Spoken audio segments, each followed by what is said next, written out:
सिंधु घाटी सभ्यता। इस सभ्यता के पुरास्थल सिंधु तथा उसकी सहायक नदियों के किनारे प्राप्त हुए, अतः एवं इसका नाम सिंधु घाटी सभ्यता पड़ा। सर्वप्रथम 1921 में हड़प्पा पुरास्थल की खोज होने के कारण इसे हड़प्पा संस्कृति भी कहा जाता है। चार्ल्स मेसन 1828 से 1836 ईस्वी तक इनका शासन रहा। चार्ल्स मेसन का पहला व्यक्ति था जिसने अपने लेख में आईवीसी का उल्लेख किया। 1856 में कराची लाहौर रेल मार्ग बनाया जा रहा था। 4:3:1 सभ्यता का अनुमान। 1861 में भारतीय पुरातत्व सर्वेक्षण विभाग कनिंघम महोदय सभ्यता की पुष्टि की। सभ्यता की खोज दयाराम साहनी ने 1921 में पंजाब में मोंटगोमरी जिले में रावी नदी के तट पर हड़प्पा शहर, पश्चिम पंजाब साहिवाल। 1922 में मोहनजोदड़ो राखालदास बनर्जी ने आर.डी. बनर्जी द्वारा यह शहर ढूंढा गया। वर्तमान में सिंध प्राप्त पाकिस्तान लाड़काना जिला में सिंधु नदी के तट पर मृतकों का टीला प्राप्त हुआ। सिंधु वाला भाग नखलिस्तान। आईवीसी सिंधु घाटी सभ्यता। सिंधु घाटी सभ्यता का कालक्रम कार्बन डेटिंग पद्धति रेडियोधर्मी पदार्थ का उपयोग होता है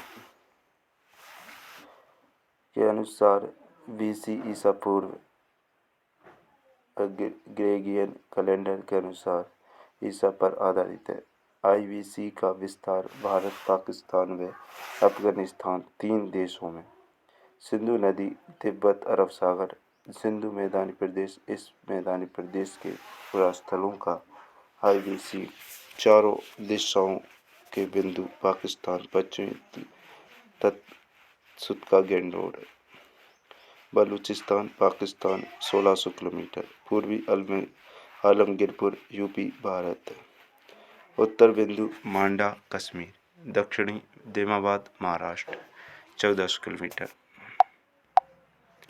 सिंधु घाटी सभ्यता लगभग 12,99,500 किलोमीटर क्षेत्र में विस्तारित है। सिंधु घाटी सभ्यता को कांस्ययुगीन सभ्यता बताया गया है। इस आद्य प्रागैतिहासिक काल में रखा गया है।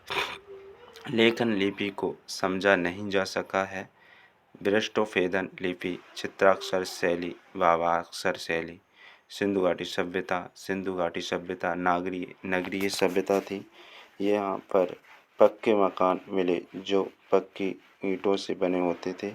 ईंटों का अनुपात 4:2:1 था। यहाँ उन्नत जल निकासी थी व लकड़ी सीमेंट की नालियाँ प्राप्त हुई हैं। सड़कें एक दूसरे को समकोण पर काटती थीं तथा वे कीड़ पद्धति में थीं।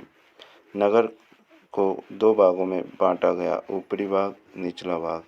मोहनजोदड़ो से एक बृहद स्नानागार 11.88 मीटर लंबा है, 7.01 मीटर चौड़ा, 2.43 मीटर गहरा। इसका उपयोग धार्मिक अनुष्ठान, स्नानागार के समीप पुरोहित आवास है।